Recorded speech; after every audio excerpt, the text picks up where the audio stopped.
Hello students, today we are going to start fifth part of electrochemistry. In this part we will discuss about dry cell, fuel cell and corrosion. Outline of this lecture is recall of previous session, then dry cell, mercury cell or that is also known as button cell because its size is just like button, then lead storage cell, nickel cadmium cell, fuel cell, corrosion and prevention of corrosion. In previous lecture, we have discussed about Colroach law, application of Colroach law, electrolytic cell and electrolysis, Faraday's law of electrolysis, and products of electrolysis, as well as batteries and their types.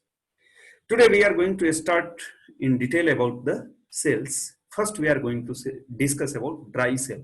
Dry मतलब सूखा हुआ cell, आप देखिए जो battery torch में हम लोग battery use करते हैं वही ड्राई सेल कहलाता है, या उसका स्पेशल नाम क्या है, लेक्लांचे सेल, क्योंकि जो साइंटिस्ट ने उसको दिया था उसका सरनेम क्या था, लेक्लांचे, इसलिए उसको हम लोग पॉपुलरली लेक्लांचे सेल भी कहते हैं या ड्राई सेल कहते हैं।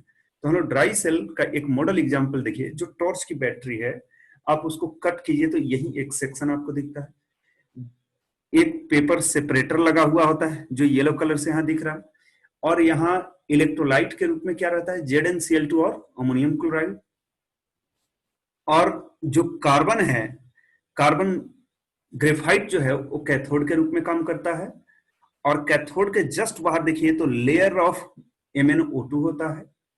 इसके साथ साथ देखिए जो उसका बाहर का कवर होता है वो किसका बना होता है, तो जिंक का बना होता है, जिंक का थिन लेयर होता है जो कि एनोड का काम करता है। तो यहाँ देखिए दो तीन पॉइंट आप ध्यान देंगे, क्या ड्राई सेल को हम लोग लेक्लांचे सेल भी कहते हैं, जो टॉर्च वगैरह घर में हम लोग यूज करते हैं या रेडियो वगैरह में यूज करते हैं जिस बैटरी को, उसे लेक्लांचे सेल कहते हैं।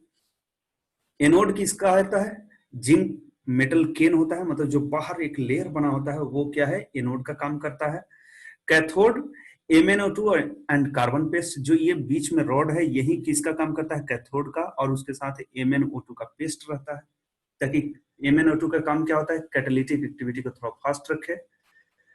अब देखिए यहाँ इलेक्ट्रोलाइट क्या है, तो इलेक्ट्रोलाइट जैसा हमने बताया मॉइस्ट पेस्ट, मतलब आपको भीगा हुआ पेस्ट रहता है, किसका, ZnCl2 एंड अमोनियम क्लोराइड का।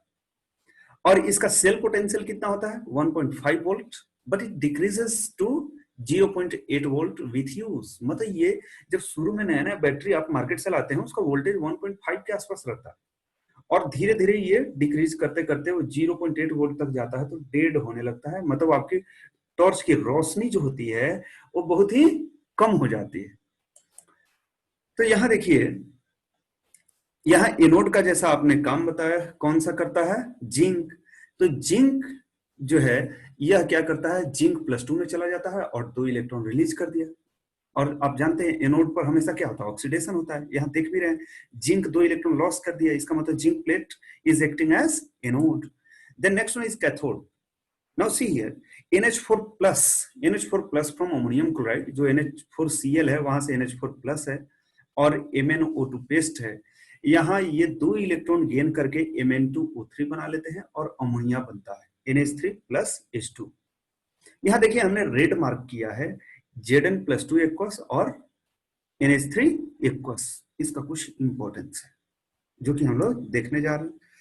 अब देखिए यहाँ इन दोनों को, कैथोड और एनोड को हम लोग एक साथ कर दें तो कंप्लीट सेल रिएक्शन मिल जाएगा, मतलब ओवरऑल सेल रिएक्शन। तो ओवरऑल सेल रिएक्शन क्या होगा, जिंक सॉलिड जो ऊपर से आ गया NH4+ आ गया, 2NH4+ + 2 MnO2 क्या देता है, जिंक +2 + 2 NH3 + H2 + Mn2O3। अब देखिए जो हमने यहाँ रेड मार्क किया था उनको यहाँ भी हमने रेड मार्क किया है, इसका कुछ इंपॉर्टेंस है। अब देखिए कुछ समय बाद क्या होता है, धीरे धीरे हमारा 1.5 वोल्टेज से 1.5 वोल्ट से क्या करता है, बैटरी धीरे धीरे कहां चला जाता है, 0.8 पर, और बैटरी क्या हो जाता है, डेड हो जाता है, मतलब फिर रोशनी देना बंद कर देता है, करंट देना बंद कर देता है। ये क्यों डेड हुआ, ये क्यों डेड हुआ, ये कॉम्पिटिटिव एग्जाम में नीट आईआईटी में कई बार पूछा हुआ क्वेश्चन है। ठीक है, तो देखिए यहाँ जिंक प्लस टू जो है, जिंक प्लस टू और अमोनिया, जिंक प्लस टू का एक आयन और अमोनिया का 4 मॉलिक्यूल आपस में रिएक्शन करके एक कॉम्प्लेक्स कंपाउंड बना देता है, कॉम्प्लेक्स कंपाउंड। और इसका फॉर्मूला क्या होता है, ZnNH3 4 2+। और इसके वजह से क्या होता है, लेक्लांचे सेल डेथ कर जाता है। डेथ होने का कारण क्या है, जब जिंक प्लस टू और अमोनिया बना और फिर ये दोनों आपस में कंबाइन करके इसको बना देता है। और ये जब बनता है तो इतना स्टेबल होता है कि इसको ब्रेक करना इम्पॉसिबल होता है, तो फिर से हम रिचार्ज इसको नहीं कर पाते हैं और बैटरी हमारा क्या हो जाता है, डेड हो जाता है। तो कई बार पूछा हुआ क्वेश्चन है कि what is the reason for the death of the Leclanche cell. So this is due to formation of the complex compound which is zinc NH3 4 2+, और टेट्राएमीन जिंक सेकेंड आयन इसका केमिकल नाम है। तो इस तरह से आप इनको देखेंगे, ध्यान देंगे। Next one is mercury cells. Mercury cell, mercury cell हम लोग कहाँ यूज करते हैं, घड़ी में यूज करते हैं, या फिर पेस मेकर, जो जिन लोगों को पेस मेकर हार्ट में लगा रहता है वहां पर हम लोग बटन सेल भी इसे कहते हैं, क्योंकि इसका साइज कैसा होता है, बटन जैसा होता है, इसीलिए हम इसको क्या कहते हैं, बटन सेल भी कहते हैं या मरकरी सेल कहते हैं। अब इसका थोड़ा स्ट्रक्चर देख लीजिए, तो यहाँ जो जिंक का केन होता है बाहर में, आप देखते हुए चमकता हुआ घड़ी की जो बैटरी है निकालते हैं, देखते हैं उसको, तो क्या है, आपको ये जिंक का केन होता है। और कैथोड जो होता है वो क्या होता है, स्टील होता है। स्टील में क्या होता है, कार्बन होते हैं, कार्बन होते हैं, और यहाँ कार्बन का बीच में रोड भी हो सकता है। ये आपको स्टील में खुद ही कार्बन का अमाउंट होता है, तो वहां से कार्बन किसका काम करता है, कैथोड का। तो यहां पर देखिए, zinc container acts as anode, carbon rod acts as cathode. Moist HgO mixed with KH and zinc hydroxide acts as electrolyte is filled between two electrodes। जो हमारा एनोड है और कैथोड है उसके बीच में क्या होता है यहाँ इलेक्ट्रोलाइट के रूप में, तो moist HgO with KH and zinc hydroxide वहां होता है, ये इलेक्ट्रोड्स के बीच में। और इसका जो पोटेंशियल होता है यह बहुत ही यूनिक बैटरी होता है। इसका शुरू से लास्ट तक, मतलब जब आप यूज करना चालू करते हैं, घड़ी में लगाते हैं, और जब एकदम डेथ होगा तब तक इसका पोटेंशियल कांस्टेंट होता है। This is the very good merit of the mercury cells और बटन सेल्स। और जैसे मान लीजिए आपका घड़ी में हम लोग बैटरी ऐसा लगा दे, जैसे लेक्लांचे सेल जो टॉर्च वाला है उसका यूज करेंगे, तो क्या होगा, धीरे धीरे बैटरी डाउन होते जाएगी या घड़ी सुई धीरे धीरे चलने लगेगी, तो आपका 1 घंटा का टाइम दिन भर हो सकता है। तो इसलिए लेक्लांचे सेल ये घड़ी के लिए उचित नहीं है। तो हम लोग लेक्लांचे सेल में मरकरी सेल या बटन सेल यूज करते हैं या हियरिंग एड्स में, ताकि ये लास्ट तक जब तक यूज में रहे तब तक हमें कांस्टेंट वोल्टेज मिले, हमारा टाइम वगैरह रीडिंग सही दिखाए। ठीक है, तो ये बहुत ही इंपॉर्टेंट मेरिट है। So it is highly useful for watches and hearing ads.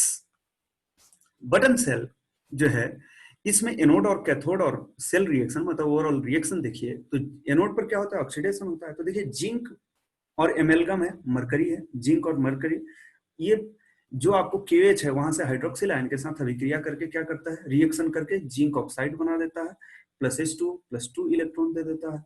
अब देखिए अगर इसको ध्यान देंगे तो यहाँ भी एनोड पर क्या हो रहा है, जिंक का ऑक्सीडेशन हो रहा है। यहाँ जिंक 0 में है और 2 इलेक्ट्रॉन लॉस करके कहाँ गया, जिंक +2 में गया, तो यहाँ आपको जिंक का ऑक्सीडेशन हो रहा है। अब देखिए कैथोड, कैथोड पर क्या हो रहा है, HgO जो है वहां वाटर है, ये HgO +2 में है, वहां Hg 0 में चला गया और OH as a by product बना। तो यहाँ देखिए ओवरऑल अगर रिएक्शन लिखे तो जिंक एमेल्गम, आप जानते हैं एमेल्गम मतलब क्या, वो एक एलॉय हो गया जिंक और मरकरी का। ठीक है, जहां भी एमेल्गम हम टर्म यूज करते हैं इसका मतलब एलॉय में एक मरकरी कंपल्सरी कंपोनेंट है। तो जिंक, यहाँ जिंक एमेल्गम +HgO रिएक्शन करके जिंक ऑक्साइड और मरकरी बना दिया। तो इस तरह से क्या हुआ, आपका ओवरऑल सेल रिएक्शन हुआ। Next cell is lead storage cell. This is very very popular one, जो आप ट्रैक्टर, ट्रक, बस, कार या घर में हम लोग जो आपको इन्वर्टर वगैरह के साथ हम लोग यूज करते हैं, जो बड़ी वाली एक्साइड वगैरह की बैटरी आती है, उसका कॉमन नेम क्या है, lead storage cell, lead storage cell. तो उसके विषय में थोड़ा समझते हैं, हमारे एवरीडे लाइफ से बहुत ही जुड़ा हुआ है, इसलिए इसको देखिए। It is typically 12 volt battery, it is typically 12 volt battery consists of 6 individual cells connected in series.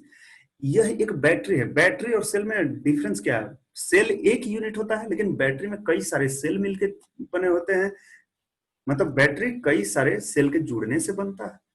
तो इस तरह से देखिए, आपको यहाँ पर जो लेड स्टोरेज सेल है, ये नॉर्मल क्या होता है, 12 वोल्ट का बैटरी होता है, और जो 12 वोल्ट बैटरी होता है वो किसका होता है? आपको ये 6 इंडिविजुअल सेल्स कनेक्टेड होते हैं एक सीरीज में, और हम लोग इनका रिएक्शन देखते हैं डिस्चार्जिंग रिएक्शन, मतलब बैटरी से जब हम लोग वोल्टेज और करंट जनरेट कर रहे हैं और कई बार वो डिस्चार्ज हो गया कई घंटे यूज होने से, तो हम लोग फिर चार्ज करते हैं, तो उस टाइम हम लोग क्या कहते हैं? Charging reaction. तो यहाँ हम लोग डिस्चार्जिंग रिएक्शन के विषय में देखने जा रहे हैं, और डिस्चार्जिंग रिएक्शन के बाद आपको हम चार्जिंग रिएक्शन भी समझा देंगे। तो यहाँ देखिए, कैथोड किसका बना होता है? Lead grid packed with lead oxide, मतलब मेनली ये किसका होता है? लेड होता है, उसमें लेड ऑक्साइड आपको पैक्ड रहता है। तो PbO2 देखिए, वहां आपको एसिड में मतलब H2SO4 एक्वस मीडियम में ब्रेक कर जाता है, H प्लस और सल्फेट आयन दे देता है।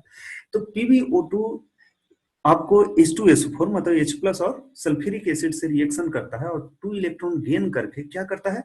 PbSO4 लेड सल्फेट बना देता है और H2O बना देता है। कब? Discharging reaction. ध्यान दीजिए, जब आप करंट ड्रॉ कर रहे हैं बैटरी से तब। अब एनोड को देखिए, एनोड जो है वो लेड प्लेट्स होता है, मतलब लेड का ही बना होता है। ये सल्फ्यूरिक एसिड के सल्फेट आयन से रिएक्शन करके लेड सल्फेट बनाता है। अब यहाँ एक पॉइंट आप नोट कीजिए, कैथोड और एनोड पर यहाँ क्या होता है? दोनों पर लेड सल्फेट बन रहा है और ओवरऑल रिएक्शन में वाटर का जनरेशन हो रहा है। अब यहाँ देखिए, इलेक्ट्रोलाइट क्या होता है? 38% बाई मास सल्फ्यूरिक एसिड, मतलब वहां सल्फ्यूरिक एसिड का कंसंट्रेशन वाटर में क्या होता है? 38% बाई मास होता है, मतलब अगर 100 ग्राम सॉल्यूशन है उसमें 38 ग्राम क्या होगा? सल्फ्यूरिक एसिड होता है। और धीरे धीरे जैसे रिएक्शन होते जाता है तो सल्फ्यूरिक एसिड का कंसंट्रेशन घटते जाता है, मतलब 38% से कम होते जाता है, क्योंकि वो ब्रेक हो रहा है। आप रिएक्शन में देख ही रहे हैं, सल्फ्यूरिक एसिड रिएक्शन करके H2O बना रहा है। तो सेल पोटेंशियल एक का कितना होता है? 1.924, मतलब अप्रोक्स 2 वोल्ट होता है। तो इस तरह जब 12 वोल्ट की बैटरी, जब हमने टॉप में पढ़ा कि 12 वोल्ट बैटरी में कितने इंडिविजुअल सेल रहेंगे? 6 रहेंगे, तभी तो 12 वोल्ट होगा, क्योंकि एक का अप्रोक्स 2 वोल्ट आपको पोटेंशियल डिफरेंस क्रिएट करता है। इस तरह से देखिए, when cell is recharged then reactions are reversed.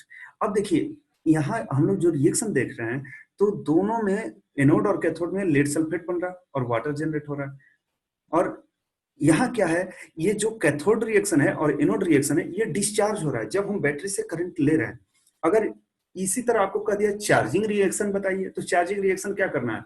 Left hand जो आपको रिएक्शन है रिवर्स कर देना है, मतलब राइट हैंड वाले को लेफ्ट हैंड में लिख दीजिए और लेफ्ट हैंड वाले को राइट हैंड वाले में लिख दीजिए, और रिएक्शन क्या हो गया? आपको चार्जिंग रिएक्शन का हो गया। तो इस तरह से चार्जिंग और डिस्चार्जिंग का रिएक्शन में यही इतना अंतर है, आप इसे ध्यान देंगे। लेड स्टोरेज सेल का एक टिपिकल मॉडल दिखाया है हमने, ठीक है। अब देखिए, यहाँ ब्लू प्लेट कितने हैं? 2, 2, 4, 2, 6। तो इस तरह से ये 6 वोल्ट का बैटरी होता है जो कि सीरीज में जुड़ा होता है, और इस तरह से 12 वोल्ट ये क्रिएट करता है। यहाँ इलेक्ट्रोलाइट क्या होता है? H2SO4 होता है, जैसा आपने देखा है। और निगेटिव प्लेट जो है किसका बनाता है? लेड ग्रिड का बना होता है। और आपको पॉजिटिव प्लेट क्या है? Lead grids filled with PbO2 होता है। अब देखिए, एनोड पर जैसा अभी आपने रिएक्शन देखा, Pb और सल्फेट आयन मिलकर के PbSO4 बनाते हैं, PbSO4 बनाते हैं। और कैथोड पर क्या होता है? PbO2 आपको सल्फ्यूरिक एसिड के प्रेजेंस में 2 इलेक्ट्रॉन लेकर के PbSO4 प्लस H2O बनाता है। अगर ओवरऑल सेल रिएक्शन देखिए, तो यहाँ क्या रहा है? ओवरऑल में Pb प्लस PbO2 रिएक्शन कर रहा है H2SO4 से, और क्या देता है हमें? ये PbSO4 प्लस H2O। मतलब डिस्चार्जिंग रिएक्शन में होता क्या है?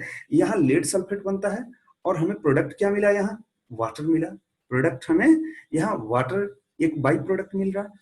अब इस बाई प्रोडक्ट में आप यहाँ ध्यान दीजिए, आपसे कई बार क्वेश्चन ऐसे पूछ लेता है कॉम्पिटिटिव एग्जाम्स में कि लेड स्टोरेज सेल में डिस्चार्जिंग रिएक्शन में क्या होता है? सल्फ्यूरिक एसिड का कंसंट्रेशन डिक्रीज करता है और सल्फ्यूरिक एसिड रिएक्ट करके H2O बनाता है, या इसी को रिवर्स ऑप्शन कर देता है। ऐसे आपसे क्वेश्चंस पूछ लिए जाते हैं। तो डिस्चार्जिंग में क्या होता है? सल्फ्यूरिक एसिड रिएक्शन करके H2O बनाता है, लेकिन रिचार्जिंग जब करते हैं, रिचार्ज करते हैं, बैटरी डिस्चार्ज होने के बाद जब आप बिजली पर चार्ज करते हैं तो चार्जिंग में क्या होता है, H2O रिएक्ट करके H2SO4 का कंसंट्रेशन बढ़ाता है, मतलब 38% तक फिर पहुंचाता है उसको। और जब डिस्चार्ज होता है, जब हम बैटरी से करंट लेते हैं तो धीरे धीरे सल्फ्यूरिक एसिड का कंसंट्रेशन 38% से घटते जाता है, घटते जाता है, क्योंकि वहां सल्फ्यूरिक एसिड रिएक्शन करके डिक्रीज हो रहा है। तो इस तरह से हम लोग, ये क्या है, यह एक सेकेंडरी सेल है और रिवर्सिबल सेल है। क्यों? क्योंकि इसको बार बार हम चार्ज और रिचार्ज कर सकते हैं। और सेकेंडरी सेल क्यों कहते हैं इसे? क्योंकि it can be charged and recharged again and again. Therefore, this is secondary and reversible cell. So these points should be taken care. Next one is nickel cadmium cell. Nickel cadmium cell जो है, आप देखिए एक model example दिया हुआ है, ये negative terminal है, पॉजिटिव टर्मिनल है। इसमें आप बस थोड़ा सा आपको ओवरऑल रिएक्शन पढ़ना है, इसमें ज्यादा डीप में नहीं जाना है। It is rechargeable. रिचार्जेबल जैसे हमने कहा, ये प्राइमरी सेल है, ये सेकेंडरी सेल है। आप सोचिए, रिचार्ज किसे कर सकते हैं? प्राइमरी को कर सकते हैं क्या? बिल्कुल नहीं। एक बार प्राइमरी सेल को हमने यूज किया तो डेड हो जाता है। रिचार्जेबल मतलब ये सेकेंडरी सेल का एग्जांपल है। इसी तरह से देखिए सेल पोटेंशियल इसका कितना होता है? 1.30 वोल्ट। इलेक्ट्रोलाइट क्या होता है यहाँ? NiOH होता है। It is long lasting and expensive. देखिए निकल कैडमियम अभी भी मार्केट में देखेंगे आप, कई बार आप रिचार्जेबल बैटरी आप यूज करते हैं, जिसे कई बार आप रिचार्ज कर लेते हैं, उसका कॉस्ट मार्केट में अप्रोक्स 200 रुपीज के आसपास है। तो निकल कैडमियम सेल के यूज में एक बड़ा चैलेंज क्या है? ये लॉन्ग लास्टिंग तो है, लेकिन प्रॉब्लम कहाँ है? ये बहुत ही एक्सपेंसिव है, so that it can not B use by common person. Overall reaction हम लोगों को सिर्फ यहाँ ध्यान देना है। तो कैडमियम NiOH3 से रिएक्शन करता है, जो इलेक्ट्रोलाइट है, और रिएक्शन करके क्या दे देता है? Cadmium oxide. देखिए यहाँ भी कैडमियम +2 से कहाँ गया कैडमियम? यहाँ कैडमियम 0 से +2 में गया है। तो इस तरह से आप ध्यान देंगे, 0 से कहाँ गया? +2 में गया, तो यहाँ ऑक्सीडेशन हो रहा है। इसी तरह निकल +3 से कहाँ गया? निकल +2 में जा रहा है, तो यहाँ रिडक्शन हो गया। तो एनोडिक और कैथोडिक रिएक्शन हो गया। तो इतना हमें नहीं ध्यान देना है, यहाँ सिर्फ हमें ओवरऑल सेल रिएक्शन को ध्यान देना है। Next one is very very important topic, that is fuel cell. So first of all, what is the definition of the fuel cell? It is a type of galvanic cell that are designed especially to convert energy of combustion of fuels like hydrogen, methane, methanol, etc. directly into electrical energy. यह एक special galvanic cell है जो design किया गया है ताकि fuel जब जले, हाइड्रोजन और मीथेन और मेथनॉल, ब्यूटेन, पेंटेन, etc. जलने के बाद डायरेक्टली जो उसका एनर्जी है हम इलेक्ट्रिसिटी में कन्वर्ट कर सकते। ध्यान दीजिए, जो कन्वेंशनल मतलब हमारा पारंपरिक जो हमारा बिजली जनरेट करने का टेक्निक है वो क्या है? हम लोग पानी को एक जगह इकट्ठा करते हैं, फिर हम लोग पानी को गर्म करते हैं जिससे वो क्या करता है? टरबाइन को रोटेट करता है, और टरबाइन फिर क्या करता है? बिजली पैदा करता है। हमारा ये टेक्निक है। हमारे पास जैसे हमने पानी को गर्म करने में हमने कोयला खर्च किया, तो कोयला जलते ही हमने उसको बिजली नहीं बना पाया। पहले कोयला जलने के बाद वो पानी को गर्म करता है, पानी भाप बनता है, मतलब वाष्प बनाता है, वेपर बनाता है, और वो वेपर क्या करता है? टरबाइन के व्हील को रोटेट करता है, और रोटेट होने से फिर हमें बिजली मिलती है। तो वो एक डायरेक्ट मेथड नहीं हुआ। लेकिन यहाँ पर क्या हो रहा है कि जो methane, hydrogen, oxygen, methanol, methane, butane, जो भी रिएक्टेंट रिएक्शन कर रहा है और जो एनर्जी प्रोड्यूस हो रहा है डायरेक्ट इलेक्ट्रिसिटी में कन्वर्ट हो जा रहा है। This is the merit of the fuel cell. मतलब फिर क्या हो रहा है?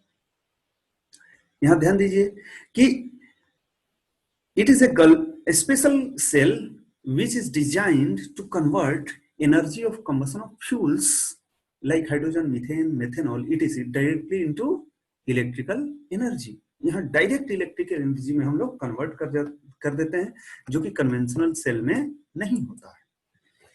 इसलिए देखिए हमें क्या करना पड़ता है? कंटिन्यूअस सप्लाई करना पड़ता है। जो reactant hydrogen, methane, methanol, butane जो भी हमारा होगा वहां रिएक्टेंट, इनमें से कोई भी, उनको लगातार हमें सप्लाई करना पड़ता है। तो जो नॉर्मल सेल है उससे यह डिफरेंट है। वहां हमें बाहर से सप्लाई सब्सटेंस का नहीं करना पड़ता है, रिएक्टेंट का बाहर से सप्लाई नहीं करते हैं, लेकिन यहाँ बाहर से सप्लाई करना पड़ता है। इसमें रिएक्टेंट क्या क्या हो सकता है? बाहर से हम लोग क्या क्या यूज करते हैं? It uses externally fed methane और मेथेनॉल और hydrogen which react to form water. यहाँ बाई प्रोडक्ट क्या बनता है, वाटर बनता है, जो हम लोग आगे डिस्कस करेंगे। यहाँ इलेक्ट्रोलाइट जनरली क्या होता है, हॉट एक्वस केज सॉल्यूशन होता है। अब देखिए कन्वेंशनल सेल और फ्यूल सेल में मेरिट क्या है।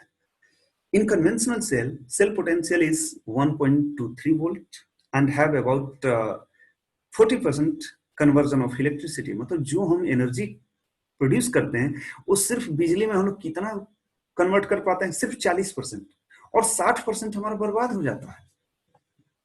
सिर्फ हम 40% को ही कन्वेंशनल सिस्टम में बिजली पैदा करते हैं, जो कि आपके घरों में बिजली आती है।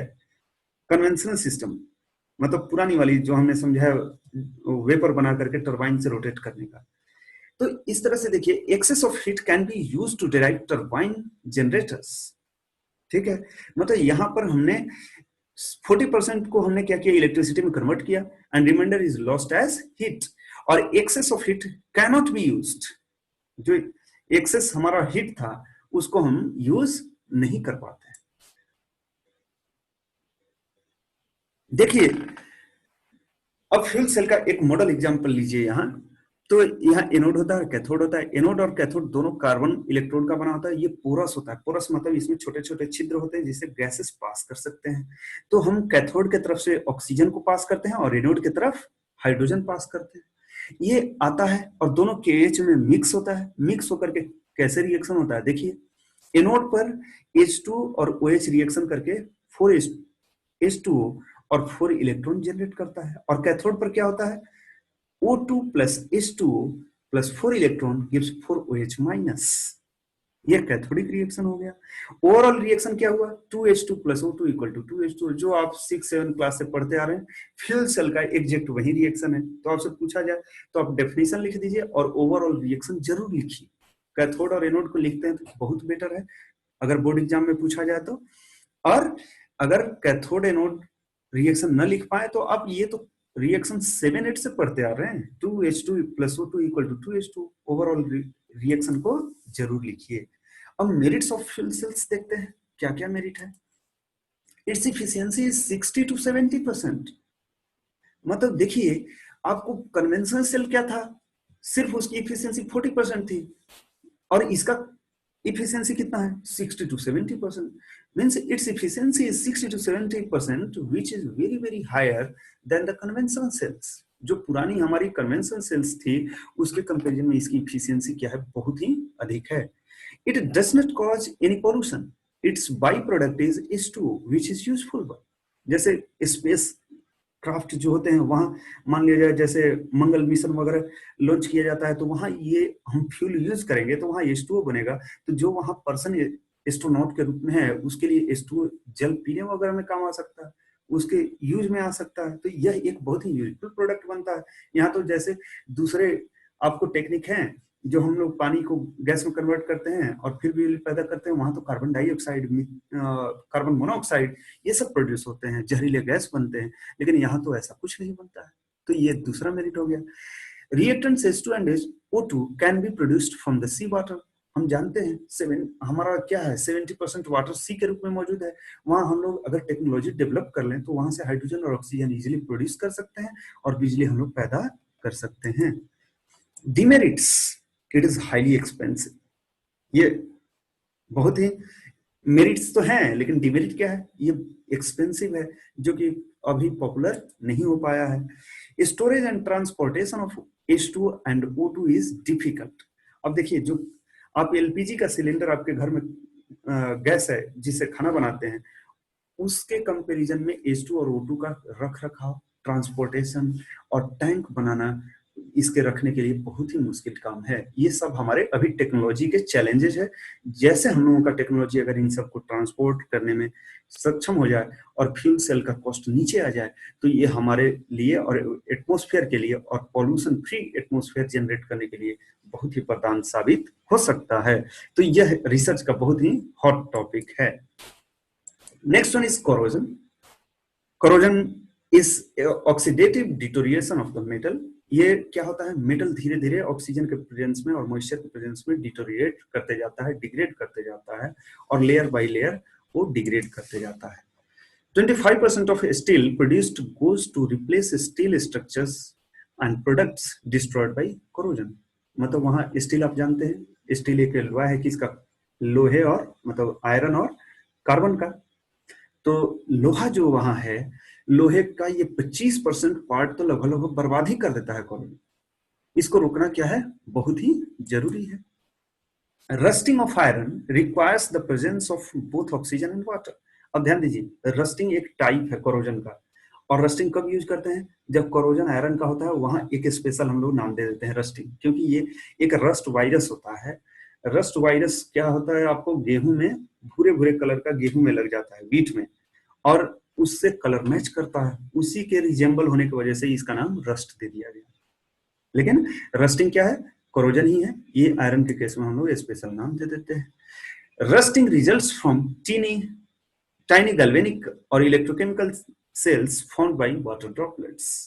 वहां लोहे के जो पॉट होते हैं या गेट होता है, उस पर पानी के छोटे छोटे बूंद आ जाते हैं, और वहीं पर ये इलेक्ट्रोकेमिकल सेल और गैल्वेनिक सेल बना लेता है, और वोल्टाइक सेल बना लेता है, और वहां ये कोरोजन होने लगता है। जैसे एग्जांपल देखिए, लोहे का ये एक पॉट है, वहां पर पानी का बूंद आ गया, ये पानी का जहां बूंद आया, वहां पर एक साइड पर जो दोनों टच कर रहे हैं, वहां पर एक एनोड का रीजन बन जाता है और दूसरा कैथोड का रीजन। एनोड पर देखिए Fe क्या करता है, Fe+2 में चला जाता है, ऑक्सीडेशन होता है एनोड पर, ठीक है। तो एनोड पर ऑक्सीडेशन होता है, तो एनोड क्या हुआ, Fe सॉलिड से कहा Fe+2 में चला गया, जो रिएक्शन देख रहे हैं। और कैथोड पर क्या होता है, O2 ये इलेक्ट्रॉन लेकर के और H+ लेकर के कहाँ चला जाता है, H2O में चला जाता है। अब आप सोचेंगे कि ये H+ आया कहां से, तो देखिए H2O है, जल है, और एयर में कार्बन डाइऑक्साइड है, तो H2 और कार्बन डाइऑक्साइड मिलकर के कार्बोनिक एसिड बना लेता है H2CO3, और H2CO3 जो कार्बोनिक एसिड बना वो H+ दे देता है। तो इस तरह से कार्बन डाइऑक्साइड एयर का मिल करके वाटर से क्या किया, आपको कार्बोनिक एसिड बनाया, और वहां से H+ मिल जाता है। तो कैथोड पर O2 और H+ 4 इलेक्ट्रॉन गेन करके 2H2O बना देता है। तो ये आपको कैथोडिक रिएक्शन हो गया। अब देखिए रिएक्शन यहीं पर रुकता नहीं है।